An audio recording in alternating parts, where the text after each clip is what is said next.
Welcome back to the Cave Confessions. My name is Brian. This is Chris. I'm gonna ask him hard questions while we're doing hard shit. Let's go! That was perfect! All right, I've been looking forward to this one. I gotta tell you. Game on. Obviously, we have a relationship. It's not more than a year ago I was on your podcast. A year and a week. A year and a week. Yeah. And so I know who you are, but why don't you tell us who you are? You know what we're gonna do?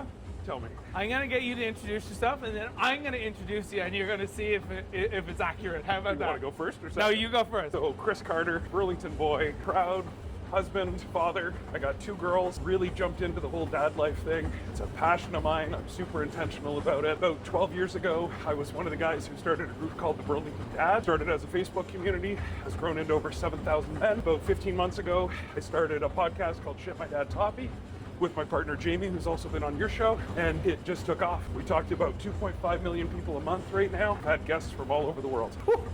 Unreal. How'd I do? You know what I love? You did great. And you also, it's like you took away my ammo because you didn't say anything that you do for work. Okay. But that's also what I love about you, because it's just genuine. Here's me, here's who I am as a person. What I was gonna say is, this is Chris. He's an entrepreneur, he's a philanthropist, he's gonna be running for a role in the government. He's a people's person and a hell of a dad. Well, I appreciate that, man. Well, you know you're one of my favorites too, my dude, and I think it's the authenticity piece. Yeah. When you and I met, the reason we took off so quick was simply because you knew who you were on your sobriety journey, you were prioritizing your son, like right away, that ticks all the boxes for me. Yeah. Hey, there was obviously a spark, and I think you just kind of touched on it there. It's that authenticity. Is that something that you look for in people that you want to? I think you have to, and I think especially now that we've been blessed enough to have these communities and these platforms, you actually have to protect for that. Yes. Because you've got, you got people who are showing up for the wrong reasons, self-serving interests and things like that. Whereas if you're going to try and build a meaningful community, you need like-minded, and you need people that are about that sense of community rather than, more give than take. And then so with the podcast, Shit My Dad Taught Me podcast, is there a list of must be or must have to be on the podcast? Yeah, like you're not just inviting anybody, it's like, what are the top 3 things that you look for? So yeah, number 1 for sure, a great experience or story about a dad. So we've had women on the show, we've had guys who weren't dads on the show, but the commonality is always like, we're there to kind of say like, what did a dad teach you? Like give me those pearls of wisdom, give me those, what's the legacy piece? Like how do we get better? That's what it's about. Because when we started this, so Burlington Dads, great community, we looked around and we're like, man, we got some entrepreneurs, we got some billionaires with a B in here, and we got some guys who have some real clout. What if we just brought them all together? And what if we put them on a mic and then just broadcast that? Like, how do we get all of these great people and go tell the story about how meaningful it is to be a dad and what being a great dad can do for your family, for your kids, for your community? And so that was the nucleus of all of it. It's wild because the reason you have for this Shit My Dad podcast is the main reason why I'm doing these Cave Confessions, is because love it. There's so many cool people out there with cool stories. Yeah. And a cool story is just a cool story unless you can promote that story and that person and make it inspirational to the rest of the community. Yeah, the inspirational piece is huge, and I think that it's also about that aspirational piece, right? Like in what you do and how you generously shared your story with us, you were giving guys a different point of view. Like when something terrible happens, like your incident with the truck in the morning after or whatever, you can take that as, oh my God, end of the world, or you can take that as, no, I'm gonna take that moment, and like you did it when the lady called in, like you were like, no, I'm not gonna get mad at her. This is my fault and I'm gonna fix it. Yeah. And getting those authentic stories out there, give people those points of view, right? So true. Okay, let's rip it. So that was my kind of situation that I said, you know what, this can either fucking ruin me or this can be the start of a good story. Yeah. So was there a moment that before, you started doing all these wonderful things that something happened to you, or where did this start for you? Yeah, so I'll talk about my dad for a second. I literally could not have had a better dad. Yeah. He was led by example, hardworking, loving, genuine, like just a great man. And So for me, I always saw it as just an obvious thing that I was going to be a dad and that I was Yeah. going to prioritize that because I just watched him do it, you know, so flawlessly and, you know, have enjoyment in doing it. So it was just kind of, you know, I knew that being a dad was going to be important to me. And then as time went on, I started to realize that there was a lot of guys having conversations like that. There were a lot of guys saying, man, I am ready to be a dad. I want to be a dad. I'm going to be a good dad. And that's not super common, right? Because you look online at some of these influencers that are out there now, and you've got like these hyper alpha guys that are flexing the sports cars and the bags of money and everything, and they're getting clicks. But you got all these young men that are looking at that as success. Yeah. You know, if I don't have the car, then I didn't do it, right? Or if I don't have the bag of money, then I didn't succeed, right? And that's just not it, man. Happiness in life and happiness with yourself, that can be a mix of things. It doesn't have to be the monetary stuff. It doesn't have to be the lifestyle stuff. Like, there's a lot of peace in being just a good dude. Yeah. Being a good dad, trying to show up for the people in your family, right? Yeah. And I want to tell that story because I know guys like you, others, who are doing the cool cars and the money and all that kind of stuff too, but like they know that that's not happiness is over here. Do the inside work and show up. The deeper I get into parenting and like what actually matters, the more I realize that, and I this great quote that I heard, it's like, money can't buy you happiness, but once you start to give it away, it does. I love that. You can make all the money in the world and buy all these wonderful things, but like if that's just where you're putting all your happiness, Yeah. versus, you know, using it for something good, Yeah. it's not going to give you the same No. amount of happiness. No, and like we talk about, you know, in our show, like there's these themes that come up. You know, call them like pillars of what it is to be a man, like what it is to be happy and successful and have things in check. Finances is a pillar. Like Yeah. you need money, period. But there's not a dollar attached to that that's a one size fits all. You know, it depends where you live, how you want to live, what your priorities are. But the financial side of things is just to try and create stability and try and give yourself peace in that so that, you know, the bills are paid and you've got a career, you've got, you know, whatever it is. But it's just one of those pillars. And the most important pillars are things that I know you're working on. Like spirituality is a huge one, and it's one that a lot of guys miss. The health side. I mean, look at what you've done in the last little while too, right?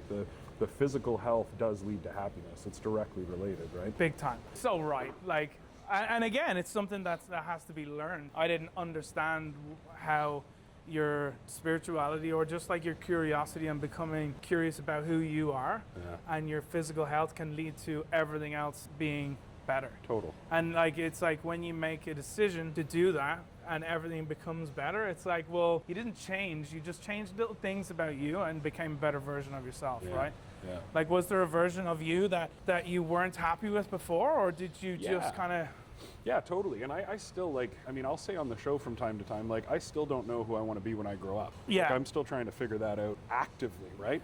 And it's one of those things where, like, I don't think you're supposed to know right away. I think you're just, are you going hammer curls and then you I'm going straighten up? straight, just juicy curls, Juicy. baby. Juicy. We're going to twist and press. Sorry, go for it. I got distracted I there. love you.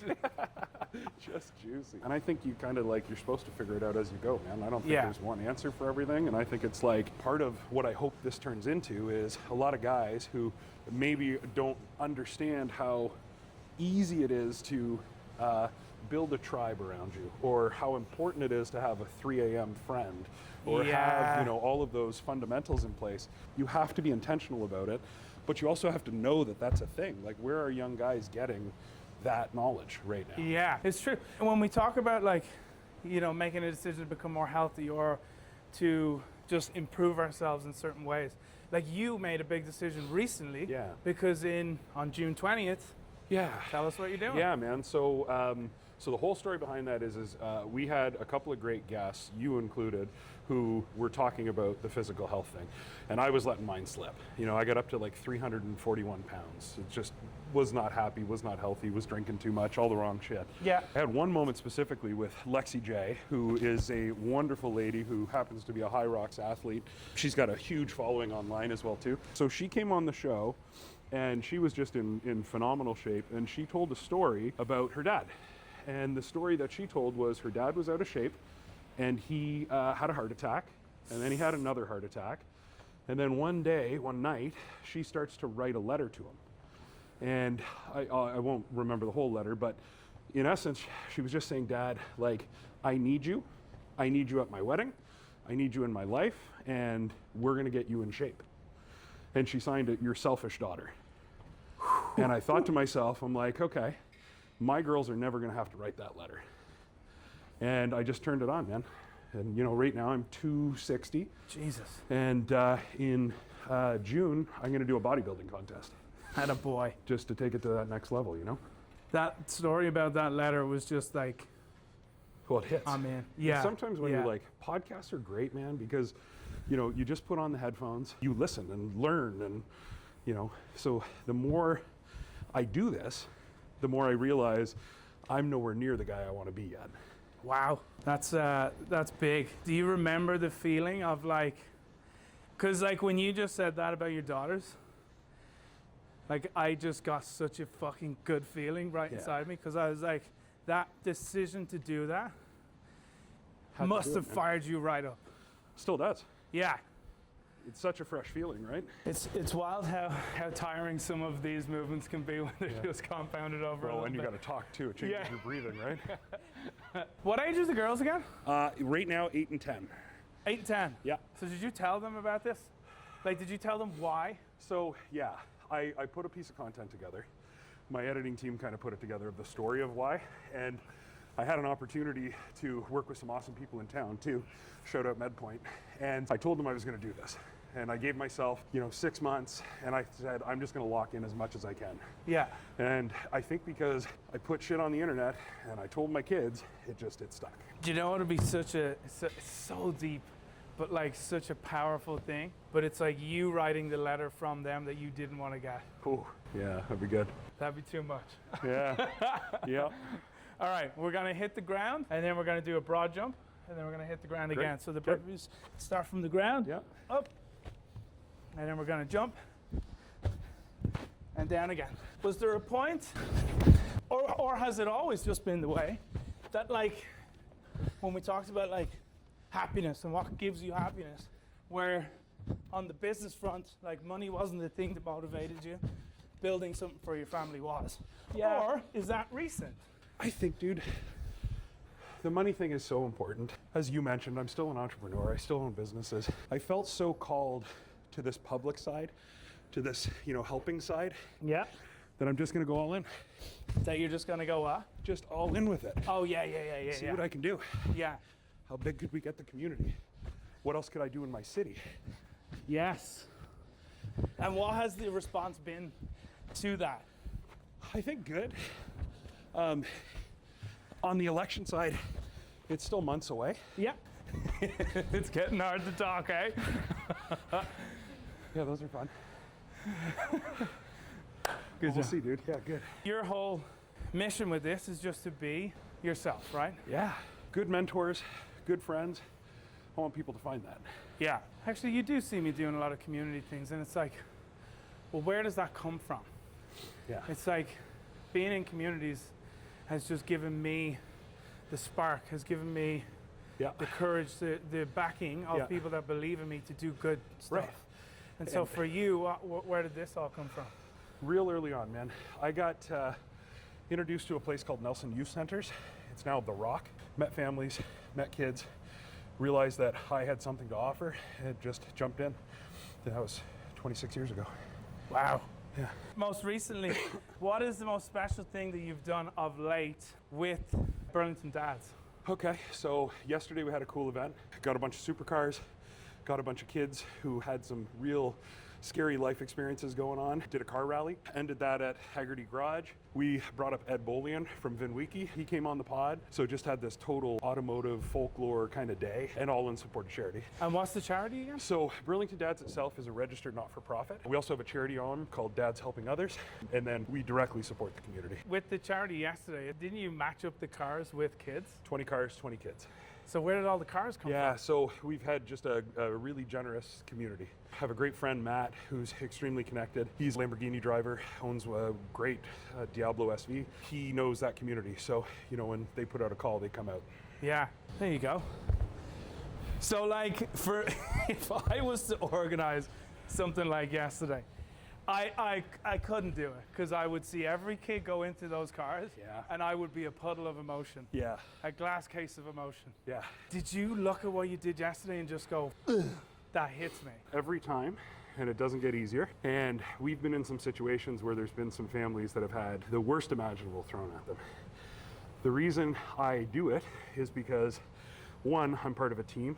It's a hell of a lot easier when it's not just you. Yeah. You know, because this guy's a little better at that. If I need to step away, this guy steps up. It's a team sport. The kids get me every time, for sure. You know, going back to my work at the youth center and then through Burlington Dads, I mean, we've seen kids that just don't get a fair hand. Yeah. And yeah, it's tough. Did they? What age are the kids? Well, for yesterday's event, I'd say the youngest one was probably about 6. 6. Yeah. Have you heard of the Golden Moms? No. So there's a Golden Moms group, and it's like a group of moms that have kids that unfortunately have cancer, or I think it's have either survived cancer or just a support group. Okay.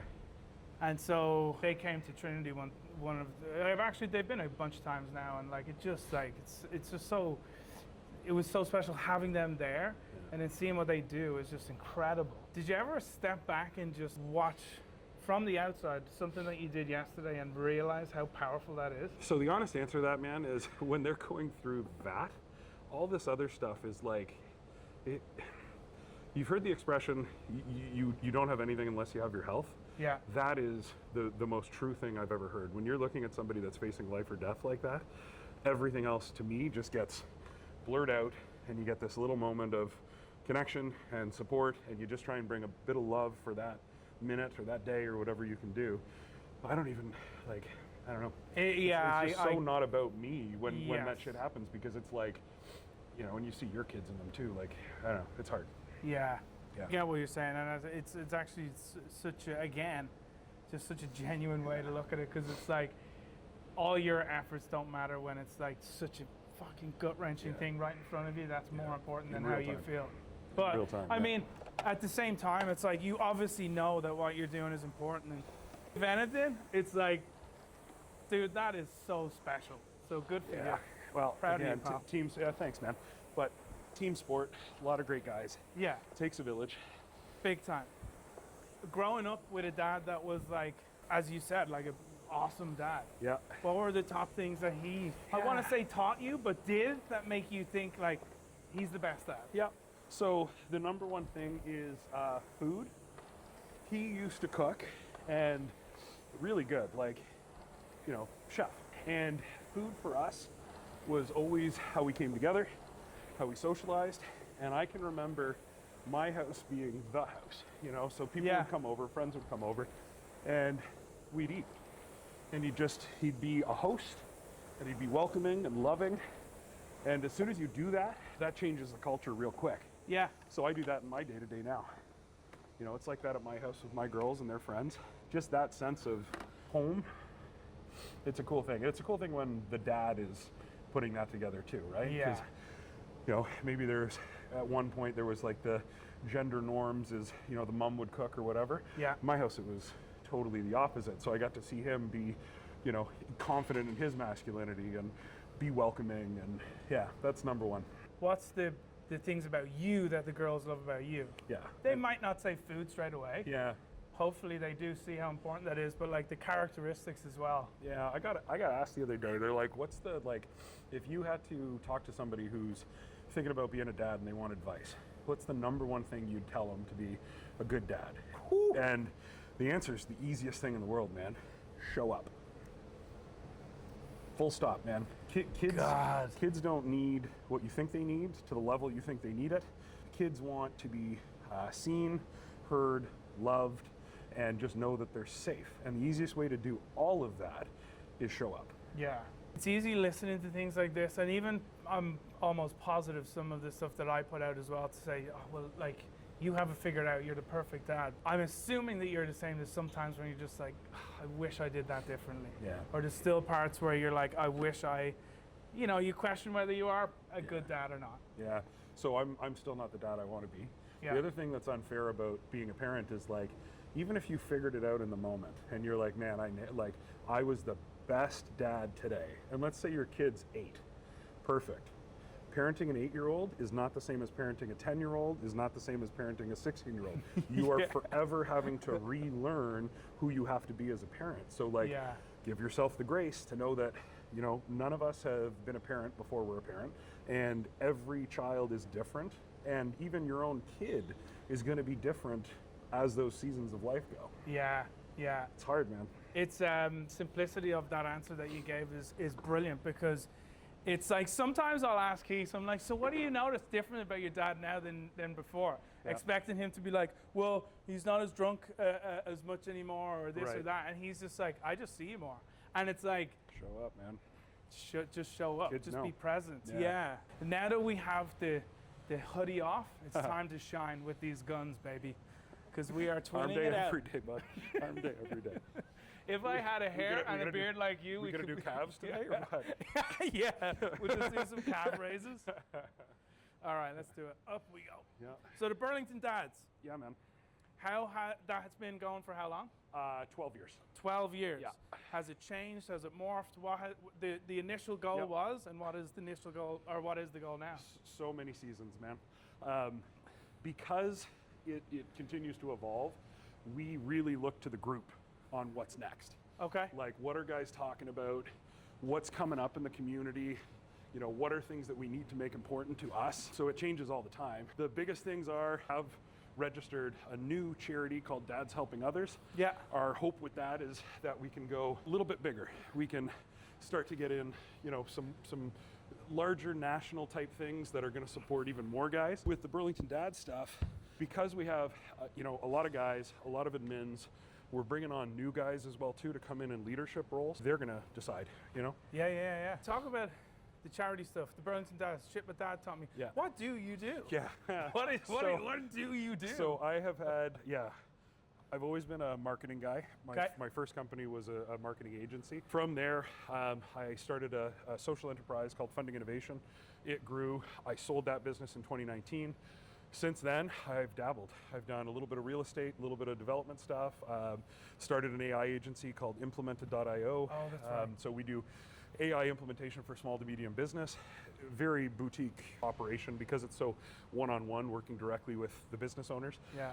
No plans to scale that. It's always going to be boutique. And then this year, I announced that I'm going to be running for in Burlington Ward 4 City and Municipal Council.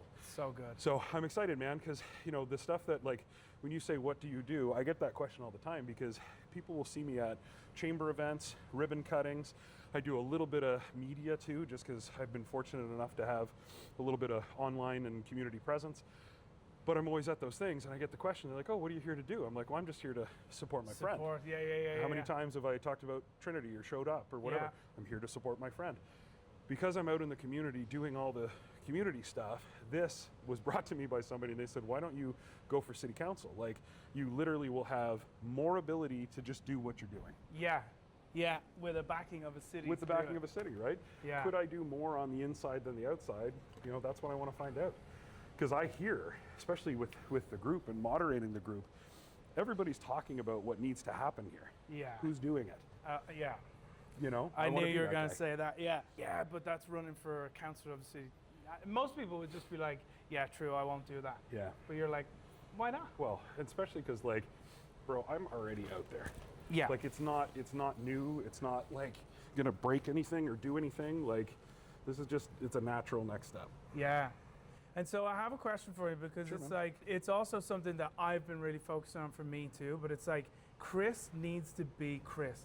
And a happy Chris gets stuff done and is good for the community, is good for people. Yeah. And in order to protect that, there's certain things that you have to do, or, you know, rules for yourself to protect your peace. Mm-hmm. What do you do that allows you to protect your peace and be who you are? Yeah. Oh, well, I love all the stuff you're doing. Like a day of recovery, a day of, you know, getting in and doing the hard work, getting in the cold plunge. You know, I love that.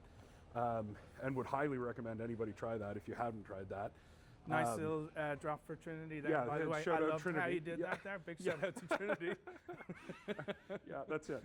All you need to do is go to Trinity. That is the answer to that question. So, working on the fitness side, working on the mental side. And then, man, I'm blessed to have good friends.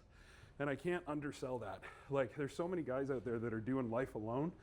I know that works for some, it doesn't work for me. Yeah. I like having a team, being a part of a team. So just balancing it all out, man. And then of course being a dad. That fills my bucket. Because do you have lots of friends, or do you try to? Yeah, it's a good question, dude. I know lots of people. Yeah. At the like top in other words, like you have you say friends are really important, but it's like a friend to everybody is an enemy to himself. Yeah. At the top of that, there's a handful of guys. Okay. You know, big shout out to my business bestie and partner, Jamie. I got guys in my community that we're raising our kids together. Like, big shout out to JD on that one. Then I got family. You know, I've got a brother-in-laws plural. They're important. But yeah, at the top, it's small. Yeah. Is there? It's like the 3 a.m. thing I said. Yeah. You need. We'll lean into that. Yeah. So, and that was again another guest told us that on the show. Who's the guy you call at 3 a.m.? Yeah. Shit hits the fan. You need the bailout, the whatever it is. Who are you calling? A lot of guys don't have that. I'm lucky to have a couple. Yeah. Yeah. It would, for me, it would be who's the person you're calling, or who's the girl that you're calling? Another shout out. Yeah, another shout out to Steph, Blackstone Media. Just not a big deal. So we'll do our front raises. Yeah, a closed circle is something that I've really been focusing on of late. And it's like you go through some tough life scenarios, and it just kind of shows you who's there, or like who your real friends are. And then it's like, but it's also a lesson. It's like kind of teaches you that maybe you should have a really tight, circle and standards of who is in that circle, right? Yeah. I think where it gets interesting is if you're lucky enough to have that outside circle, like the people that you do still consider friends in the business community, that's amazing. Yeah. Like your net worth is your network. Like, I subscribe to that big time. Your I got net a lot worth is your network. I love that. Yeah. Yeah. And it's true. It's like tight circle or close friends are just exactly that. But you can have tons of like people that you're friendly with, friends and networking. I was going to say, I think I am a little bit of an evil person, because when I see someone really struggle at these, I'm like, let's do more. And it goes from a Hyrox partner. That's it. Yeah. Okay, we're nearly there. And you know what I was thinking the other day? It's like you do all these workouts and these hard things, but like lift a toolbox up a set of stairways and you are just gassed. Yeah. Nothing prepares you for that. But these do, Christopher. The guys that do the real work. Yeah. So we kind of briefly touched on like spirituality, and like for me that's like just going down a little bit of a route of trying to figure out who you are. Like, I'm not exactly brought up in a household where like religion was important. I'm not like, I don't go to church all the time. I don't consider myself a really religious person, but I've found of late that I'm very spiritual. And for me, what that spirituality looks like is like not being afraid to, of late, I learned a lot about myself through a mushroom guided therapy ceremony, of which I'm doing another one in July. But I just found like it just taught me a lot about myself. And so when you touched on spirituality earlier, I was curious what your take is on spirituality. Yeah, man. So I was not grown up with any of it, religion or otherwise. Have always felt there was something a little bigger. Have always tried to follow whatever you want to call that energy. You know, when you like, you think you're destined to go there or to do that, or there's something pulling you, or like, I try and pay attention to that, and it served me well. And then through life, I've had friends, we had another guy on the podcast who had a near-death experience, and he would tell you he died. And I was looking at this guy straight in the eye. He had no reason to tell anything other than the truth, and his story was incredible. He saw another side of whatever this life is and vividly recalled it. And so I'm looking at that, I'm listening to these people, I'm going through my own, just trying to follow my journey as well too. And I just think that I think we have to embrace the fact that it might not just be what our eyes see. And define the rest yourself and like just try and figure it out. But like, there's big questions to this life. Yeah, that is like the cheat code right there, because it's like I came out of that like ceremony, and it just showed me a lot about myself and what I should focus on. But a big thing that I came out from that was just like an open mind. I said, I'm no longer going to just say, I don't think that's true because I've been brought up to say that's not true, or that's crazy. I now just give people the opportunity to tell me why they think that's real. And it's so interesting, from the pyramids to flat Earth to aliens to whatever it is. I'm just like, okay, well, normally I would say you're crazy, but now I'm like, well, tell me about it. And it's dude, interesting. Lean into curiosity. Yes. There's a hack. Be curious. Yeah. That's a huge hack, because all of a sudden, like, even if, listen, if you go down those rabbit holes, you can get lost. Like, they are deep rabbit holes. But like along the way, every time I've tried to learn something or listen to somebody, I take something away. Yeah. You don't have to buy the whole pie. It's like sometimes you're just there for a slice, you know? Yeah. The world will give you sometimes, in the most random way, a lesson or a sign or just a cool feel-good moment. 2 days ago, I was handing out leaflets for a restaurant for Keegan's baseball team. So they're getting sponsored by this place for handing out leaflets. But like, I was going door to door with my ex, like Keegan's mom. Okay. And it was like, 12, 14 years ago is where I started my career in sales, door to door sales. Full circle. Yeah.